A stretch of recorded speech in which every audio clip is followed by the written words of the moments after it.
Hi viewers,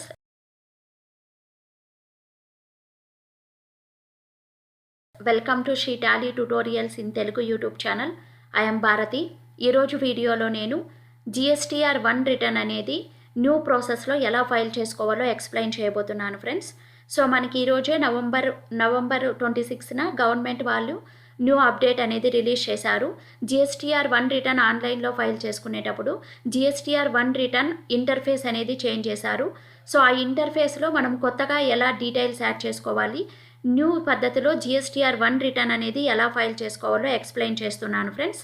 so మనకు already తెలుసు GSTR 1 return అనేది ఎవరీ రెగ్యులర్ డీలరు మంత్లీ కానీ క్వార్టర్లీ కానీ ఫైల్ చేసుకుంటారు. GSTR 1 రిటర్న్ అంటే దాంట్లో మొత్తం మనకి సేల్స్ డీటెయిల్స్ మాత్రమే ఉంటాయి.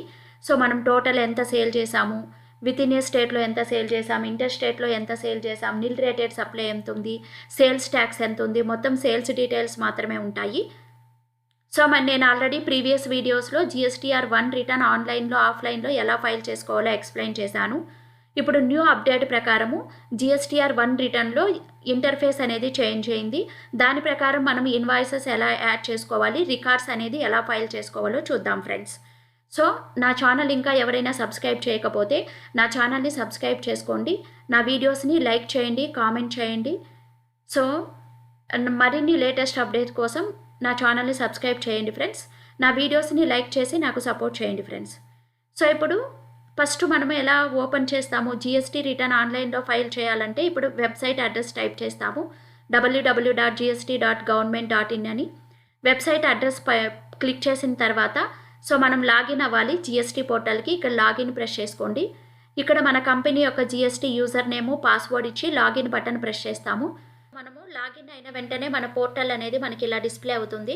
ఇక్కడ రిటర్న్ డాష్బోర్డ్ క్లిక్ చేసుకోండి. సో రిటర్న్ డాష్బోర్డ్ క్లిక్ చేసుకున్న వెంటనే మనకి ఇక్కడ ఫినాన్షియల్ ఇయర్ అనేది సెలెక్ట్ చేసుకోవాలి.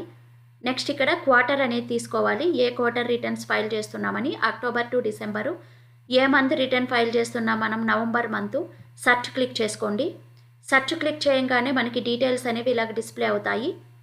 Details of outward supplies of goods and services GSTR 1, prepare online offline, prepare online తీసుకోవాలి. సో మనం ఆన్లైన్ తీసుకున్న వెంటనే మనకి ఆన్లైన్లో రిటర్న్స్ ఎలా ఫైల్ చేసుకోవాలో ఇక్కడ డిస్ప్లే అయిపోయాయండి. సో మనకి GSTR 1 రిటర్న్ ఫైలింగ్లో 3 మేజర్ చేంజెస్ చేశారు. ఒకటి యాడ్ రికార్డ్ డీటెయిల్స్, నెక్స్ట్ వచ్చి సెకండ్ వన్ వచ్చి amend record details, third one ఈ invoicing download history. Add record details అంటే మనకు తెలుసు. నెక్స్ట్ వచ్చి amend record details. Next third one ఈ ఇన్వాయిసింగ్ అంటే summary generation is must before proceeding to submit GSTR 1. Please generate GSTR 1 summary to enable preview summary PDF and submit. So ఇక్కడ మనకి instructions ఇచ్చారు ఎలా ఫైల్ చేయాలి అని. So ఇక్కడ మీరు క్లిక్ చేసుకున్నారంటే ఈ ఇన్వాయిసింగ్ డీటెయిల్ హిస్టరీ, ఇక్కడ no files available for download అని వస్తుంది. సో ఈ ఇన్వాయిసింగ్ అంటే ఎలక్ట్రానిక్ ఇన్వాయిస్ అని అర్థము. ఎవరి బిజినెస్ టర్న్ ఓవర్ అయితే 5 crores పైన ఉంటుందో వాళ్ళు కంపల్సరీగా ఈ ఇన్వాయిస్ అనేది ప్రిపేర్ చేసుకోవాలి. సో ఈ ఇన్వాయిసెస్ అనేది మనకు ఇక్కడ డిస్ప్లే అవ్వట్లేదు. సో మనం amend record details plus add record details రెండు యూజ్ చేసుకుంటామండి. New interface GSTR 1, add record details. మనం ఏ టేబుల్స్లో డీటెయిల్స్ యాడ్ చేయాలో అవన్నీ ఒకే దగ్గర ఇచ్చేశారు. ఇక్కడ ఫస్ట్ టేబుల్ వచ్చి B2B ఇన్వాయిసెస్ ఉంది. B2B అంటే మనం రెగ్యులర్ డీలర్ నుంచి రెగ్యులర్ డీలర్కి ఎంత సేల్ చేసామో ఆ డీటెయిల్స్ మనం ఇక్కడ యాడ్ చేసుకోవాలి. నెక్స్ట్ B2C లార్జ్ ఇన్వాయిసెస్ అండి. మనము గూడ్స్ అనేవి రెగ్యులర్ డీలర్ నుంచి కస్టమర్కి సేల్ చేసినప్పుడు అది ఇంటర్ స్టేట్ సప్లైస్ అండి. ఒక స్టేట్ నుంచి ఇంకొక స్టేట్కి సేల్ చేసి ఆ ఇన్వాయిస్ వాల్యూ అనేది మోర్ దెన్ 2,50,000 ఉన్నప్పుడు ఆ వాల్యూస్ అనేవి B2C టైల్లో వేసుకుంటాము. ఎక్స్పోర్ట్ ఇన్వాయిసెస్, మనం వర్క్ చేసే ఆర్గనైజేషన్లో ఎక్స్పోర్ట్ ఇన్వాయిసెస్ ఉంటే అవి ఈ టైల్లో వేసుకోవాలి మనం. B2C అదర్స్, మనం గూడ్స్ అనేవి బిజినెస్ నుంచి కస్టమర్కి సేల్ చేసినప్పుడు అన్రిజిస్టర్డ్ డీలర్ కండి. సో రెగ్యులర్ డీలర్ నుంచి అన్రిజిస్టర్డ్ డీలర్కి గూడ్స్ మనం ఏవైతే సేల్ చేసింటామో అవన్నీ మనం B2Cలో వేసుకుంటామండి. సో రెగ్యులర్ డీలర్ నుంచి రెగ్యులర్ డీలర్కి సేల్ చేసినటువంటి B2Bలో వేసుకుంటాము. నెక్స్ట్ రెగ్యులర్ డీలర్ నుంచి కస్టమర్కి సేల్ చేసి ఇంటర్ స్టేట్స్లో ఉండే కస్టమర్కి సేల్ చేసి ఆ ఇన్వాయిస్ వాల్యూ అనేది మోర్ దెన్ 2.5 lakh ఉన్నప్పుడు అలాంటి ఇన్వాయిసెస్ అన్ని B2C లార్జ్లో వేసుకుంటాం. మనం ఇండియా నుంచి ఫారిన్ కంట్రీస్కి గూడ్స్ ఎక్స్పోర్ట్ చేసినప్పుడు ఎక్స్పోర్ట్ ఇన్వాయిసెస్ అనేవి ఎక్స్పోర్ట్ ఇన్వాయిసెస్ టేబుల్లో మనం వేసుకోవాలి. B2C అదర్స్ అంటే ఏంటంటే బిజినెస్ టు కస్టమర్స్ అని అర్థము. మనం రెగ్యులర్ డీలర్ నుంచి కస్టమర్కి గూడ్స్ సేల్ చేసినప్పుడు అన్రిజిస్టర్డ్ డీలర్కి అండి, రెగ్యులర్ డీలర్ నుంచి అన్రిజిస్టర్డ్ డీలర్కి మనం గూడ్స్ సేల్ చేసింటాం కదా, ఆ డీటెయిల్స్ అన్ని మనం B2C అదర్స్లో వేసుకోవాలి. నెక్స్ట్ మనం వర్క్ చేసే ఆర్గనైజేషన్లో nil rated supplies, exempted supplies, zero rated supplies, non GST supplies ఉంటే ఈ కాలంలో యాడ్ చేసుకోవాలి. మనం క్రెడిట్ అండ్ డెబిట్ నోట్స్ మన ఆర్గనైజేషన్లో పర్చేజ్ రిటర్న్స్, సేల్స్ రిటర్న్స్ అనేవి జరిగినప్పుడు మనం debit note, credit notes issue చేస్తాము. మనం రిజిస్టర్డ్ డీలర్కి ఎన్ని debits notes, credit notes issue చేసామో అవన్నీ ఇక్కడ వేసుకోవాలి. Unregistered dealer debit note and credit notes అనేది 9B కాలంలో వేసుకోవాలి. Next tax liability, advance amount received in the tax period. మనము గూడ్స్ సేల్స్ చేయకముందే కస్టమర్స్ దగ్గర నుంచి అడ్వాన్స్ అనేది రిసీవ్ చేసుకొని ఉంటే, అలాంటి అమౌంట్స్ ఏదైనా ఉంటే మనకి ఈ బాక్స్లో వేసుకోవాలి. నెక్స్ట్ మనం రిసీవ్ చేసుకున్న అడ్వాన్స్ అమౌంట్కి మనం ట్యాక్స్ ఇన్వాయిస్ ఇష్యూ చేసి అడ్జస్ట్మెంట్ చేసింటే ఆ డీటెయిల్స్ అనేవి ఈ బాక్స్లో మనం రికార్డ్ చేసుకోవాలి. నెక్స్ట్ HSN వైజ్ సమరీ, మన ఆర్గనైజేషన్లో మనం ఏ అవుట్వర్డ్ సప్లైస్ చేస్తున్నామో ఆ గూడ్స్కి సంబంధించిన HSN డీటెయిల్స్ ఇక్కడ వేసుకోవాలి. మనం టోటల్ ఎన్ని డాక్యుమెంట్స్ ఇష్యూ చేసామో ఆ డాక్యుమెంట్స్ యొక్క డీటెయిల్స్ ఇక్కడ ఎంట్రీ చేసుకోవాలండి. ఇది మొత్తము. ఇంతకుముందు అయితే పాత పద్ధతిలో మనకి కన్ఫ్యూజింగ్గా ఉండేది. ఇప్పుడు మనం రికార్డ్స్ అనేవి ఏ బాక్స్లో యాడ్ చేయాలో అవన్నీ ఒకే దగ్గర ఇచ్చేశారు. ఇప్పుడు నేను B2B ఇన్వాయిసెస్ అనేది వేసుకోవాలి. డబుల్ క్లిక్ చేయండి. ఇక్కడ డబుల్ క్లిక్ చేయగానే మనకి ఇలా ఓపెన్ అవుద్దండి. ఇక్కడ యాడ్ రికార్డ్ క్లిక్ చేసుకోండి.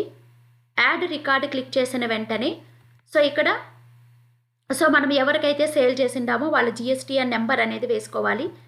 GST నెంబర్ అనేది మీరు కాపీ చేసి కూడా పేస్ట్ చేసుకోవచ్చండి. చూడండి, నేను GSTN నెంబర్ వేయంగానే వాళ్ళ నేమ్ అనేది మనకి డిస్ప్లే అయిపోయింది. నెక్స్ట్ ఇక్కడ నేమ్ అనేది డిస్ప్లే అయిపోతుంది ఆటోమేటిక్గా. ఇక్కడ ఇన్వాయిస్ నెంబర్ అనేది వేసుకోండి.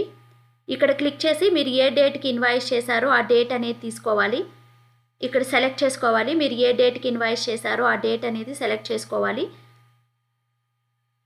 సెలెక్ట్ చేసుకున్న తర్వాత ఇక్కడ టోటల్ ఇన్వాయిస్ వాల్యూ వేసుకోవాలండి. మనకి ప్లేస్ ఆఫ్ సప్లై ఆటోమేటిక్గా డిస్ప్లే అవుతుంది GSTN నెంబర్ వేసిన వెంటనే. ఇక్కడ సప్లై టైప్ అనేది కూడా ఇంటర్ స్టేటా, ఇంట్రా స్టేటా అనేది మనకి డిస్ప్లే అవుతుందండి. నెక్స్ట్ ఈ డీటెయిల్స్ మనం ఫిల్ చేసుకోవాలి. ఈ డీటెయిల్స్ ఫిల్ చేసుకున్న తర్వాత మనకి ఇక్కడ పర్సంటేజ్ అనేది ఎంత పర్సంటేజ్లో వాళ్ళకి గూడ్స్ సేల్ చేశాము, 5% ట్యాక్సిబుల్ వాల్యూ వేసుకోవాలి. సపోజ్ నేను 5%లో ఒక 12,000 రూపీస్కి సేల్ చేశాను. చూడండి, సెంట్రల్ ట్యాక్స్, స్టేట్ ట్యాక్స్ వచ్చేసింది. దీన్ని సేవ్ చేసుకోవాలి. ఇలా మన దగ్గర ఎన్ని ఇన్వాయిస్లు ఉన్నాయో అవన్నీ ఒక్కొక్కటిగా యాడ్ చేసుకొని మనం సేవ్ చేసుకోవాలండి. మనకి ఇక్కడ IRN number, source, IRN date ఇవి ఆఫ్లైన్లో ఉన్నాయి. ఇవి మనం ఎంట్రీ చేసుకొని అవసరం లేదు.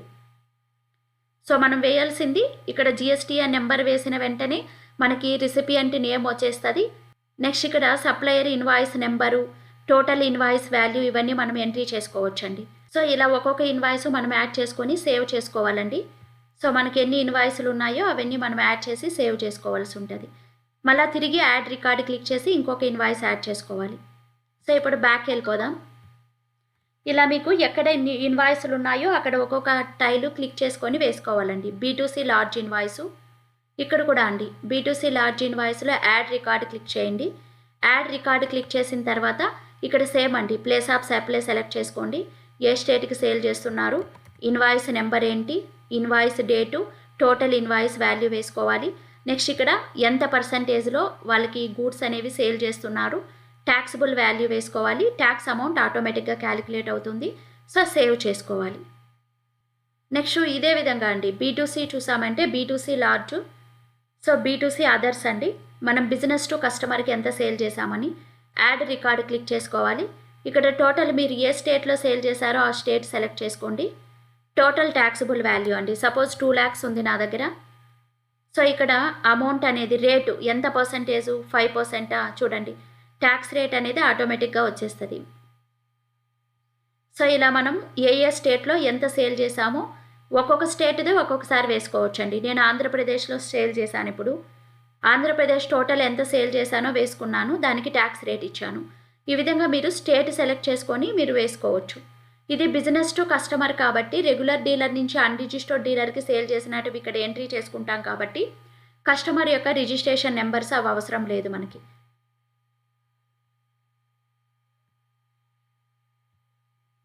సో ఇలా మనం ఒక్కొక్క టైలు క్లిక్ చేసుకొని వాల్యూస్ అన్నీ మనం రికార్డ్ చేసుకోవాల్సి ఉంటుంది. సో నిల్ రేటెడ్ సప్లైస్ ఇక్కడైతే వీళ్ళు క్లియర్గా ఇచ్చారు, nil rated, exempted and non GST supply. So మీకు ఇంట్రా స్టేట్ అంటే విత్ ఇన్ ఏ స్టేట్లో నిల్ రేటెడ్ సప్లై ఉంటే ఈ కాలంలో వేసుకుంటాము, ఎగ్జిమ్టెడ్ సప్లై ఇక్కడ వేసుకుంటాము, నాన్ జిఎస్టీ సప్లైస్ ఇక్కడ వేసుకుంటాము. Intra state supplies to unregistered person, ఇది రిజిస్టర్డ్ పర్సన్, ఇది అన్రిజిస్టర్డ్ పర్సన్కి. అన్రిజిస్టర్డ్ పర్సన్ నిల్ రేటెడ్ సప్లైస్ ఇక్కడ వేసుకోవాలి. నెక్స్ట్ ఇది ఇంటర్ స్టేట్, ఒక స్టేట్ నుంచి ఇంకొక స్టేట్కి మనం గూడ్స్ సేల్ చేసినప్పుడు అవి నిల్ రేటెడ్లో ఉన్నప్పుడు ఇక్కడ వేసుకుంటామండి. సో ఇప్పుడు సేవ్ చేసుకోవాలి. తర్వాత ఒక్కొక్క ఫీల్డ్ మనం ఫిల్ చేసుకున్న తర్వాత సేవ్ చేసుకోవాలి. అదేవిధంగా ఇక్కడ క్రెడిట్ నోట్, డెబిట్ నోట్స్ కూడా అండి. యాడ్ రికార్డ్ క్లిక్ చేసుకోండి. సో మీరు యాడ్ రికార్డ్ క్లిక్ చేసిన వెంటనే ఇక్కడ చూడండి, receipt GSTN number, recipe and name is in master, debit and credit note ఇవన్నీ మనం రికార్డ్ చేసుకోవాలి. రికార్డ్ చేసుకున్న తర్వాత సేవ్ క్లిక్ చేసుకోవాలి ఇక్కడ మనం.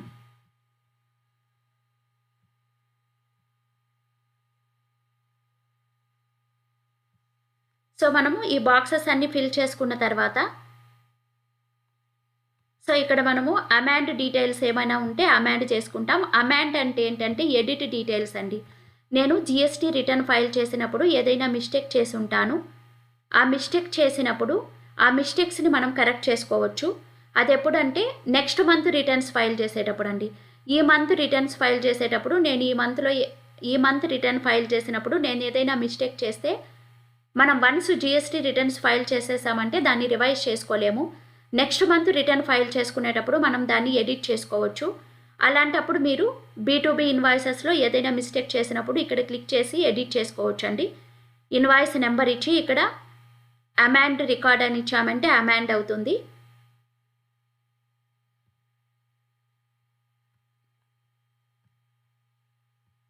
సో ఇలా ప్రతి ఒక్కటి అండి B2C లార్జ్ ఇన్వాయిస్ ప్రతి ఒక్కటి మీరు ఎడిట్ చేసుకోవచ్చు. అమాండెడ్ అంటే ఎడిట్ అని మీనింగ్. నెక్స్ట్ ఈ కాలమ్స్ అన్ని మీరు ఫిల్ చేసుకొని సేవ్ చేసుకున్న తర్వాత జనరేట్ GSTR1 సమరీ క్లిక్ చేసుకోవాలి. నెక్స్ట్ ఇక్కడ అక్నాలెడ్జ్మెంట్ టిక్ మార్క్ పెట్టుకోవాలి. మీరు సో ఇంతకుముందు GST పోర్టల్లో ఏదైనా డీటెయిల్స్ యాడ్ చేసింటే వాటిని సేవ్ చేసుకొని ఉంటాము. సేవ్ చేసిన తర్వాత తిరిగి మనం డీటెయిల్స్ ఏదైనా చేంజ్ చేసినప్పుడు రీసెట్ క్లిక్ చేసుకుంటామా, రీసెట్ బటన్ క్లిక్ చేస్తాము. మనం రీసెట్ క్లిక్ చేసిన తర్వాత ప్రివ్యూ అనేది యాక్టివేట్ అవుతుంది. సో మనము ప్రివ్యూ బటన్ క్లిక్ చేసుకున్న తర్వాత సబ్మిట్ యాక్టివేట్ అవుతుంది. సబ్మిట్ క్లిక్ చేసిన తర్వాత ఫైల్ రిటర్న్ బటన్ క్లిక్ చేసుకుంటాము. ఫైల్ రిటర్న్ క్లిక్ చేసినప్పుడు మనకి file with EVC, file with DSC అని వస్తుంది. మనం ఫైల్ విత్ ఈవీసీ క్లిక్ చేసుకుంటాము. File return with EVC click చేసుకున్నారంటే మన రిటర్న్స్ అనేది ఫైల్ అవుతుంది. ఈవీసీ అంటే ఎలక్ట్రానిక్ వెరిఫికేషన్ అని అర్థము. సో మనం ఫైల్ విత్ ఈవీసీ క్లిక్ చేసుకున్న వెంటనే సో ఒక 5 minutes తర్వాత మన మొబైల్కి మన ఈమెయిల్ ఐడికి మెసేజ్ వస్తుంది, మీ రిటర్న్స్ అనేవి సక్సెస్ఫుల్గా ఫైల్ అయ్యాయి అని. సో ఇంతే అండి ప్రొసీజర్. పాత పద్ధతి లాగానే ఉంది, కాకపోతే ఇంటర్ఫేస్ అనేది చేంజ్ చేశారు అంతే. సో మీరు ప్రివ్యూ కావాల్స్తే కూడా చూసుకోవచ్చు వస్తుంది. మనం ఫైల్ విత్ ఈవీసీ తీసుకున్నామంటే మనకి ఇమీడియట్గా సో మెసేజ్ అనేది డిస్ప్లే అవుతుంది. మన మొబైల్కి ఓటీపీ వస్తుంది. ఆ ఓటీపీ అనేది ఎంట్రీ చేసి మన సిగ్నేచర్ సెలెక్ట్ చేసుకున్నామంటే రిటర్న్స్ సక్సెస్ఫుల్గా ఫైల్ అవుతాయండి. సో మనం న్యూ పద్ధతిలో GSTR1 రిటర్న్ అనేది ఎలా ఫైల్ చేసుకోవాలి, ప్రొసీజర్ ఎలాగా ఉంటుందో చూసాము. సో ఈ ఇన్ఫర్మేషన్ మీకు యూజ్ అవుతుంది అనుకుంటాను ఫ్రెండ్స్. నా వీడియో కనుక మీకు నచ్చినట్లయితే లైక్ చేయండి, కామెంట్ చేయండి, సబ్స్క్రైబ్ చేసుకోండి ఫ్రెండ్స్. Thank you.